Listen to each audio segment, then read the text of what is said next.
India बनाम भारत को लेकर एक नई बहस शुरू हो गई है। इस बहस की शुरुआत राष्ट्रपति भवन से आए निमंत्रण पत्र से हुई, जिसमें प्रेसिडेंट ऑफ इंडिया की जगह प्रेसिडेंट ऑफ भारत लिखा था। इस निमंत्रण के सामने आने के बाद ही विपक्ष हमलावर हो गया। इंडिया बनाम भारत के विवाद में भले ही कांग्रेस समेत विपक्ष और बीजेपी के बीच नई बहस पैदा हो गई है, लेकिन शीर्ष कोर्ट ने इस मुद्दे पर 2016 में ही एक बहुत बड़ी और अहम टिप्पणी की थी। देश को इंडिया या भारत कहकर संबोधित किया जाना चाहिए। ये सवाल ऐसा नहीं कि पहली बार उठा हो। सालों पहले इससे जुड़ी एक याचिका सुप्रीम कोर्ट में भी दाखिल हुई थी।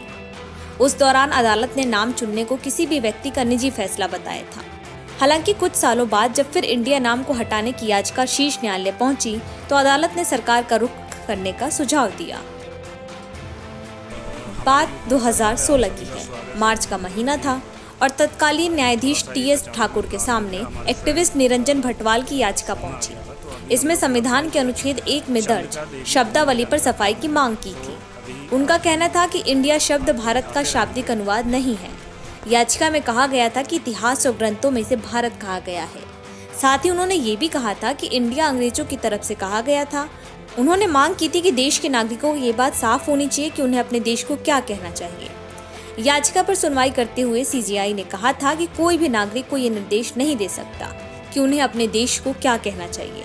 अगर आप इस देश को भारत कहना चाहते हैं तो आगे बढ़ें और इसे भारत कहें। अगर कोई इस देश को इंडिया कहना पसंद करता है तो उसे इंडिया कहने दीजिए, हम दखल नहीं देंगे। एक और याचिका साल 2020 में तत्कालीन सीजेआई एस.ए. बोबड़े के सामने भी पहुंची थी। इसमें भारत के संविधान के अनुच्छेद 1 से इंडिया शब्द हटाने की मांग की गई थी। साथ ही कहा गया था कि देश के नाम में एक समानता होनी चाहिए।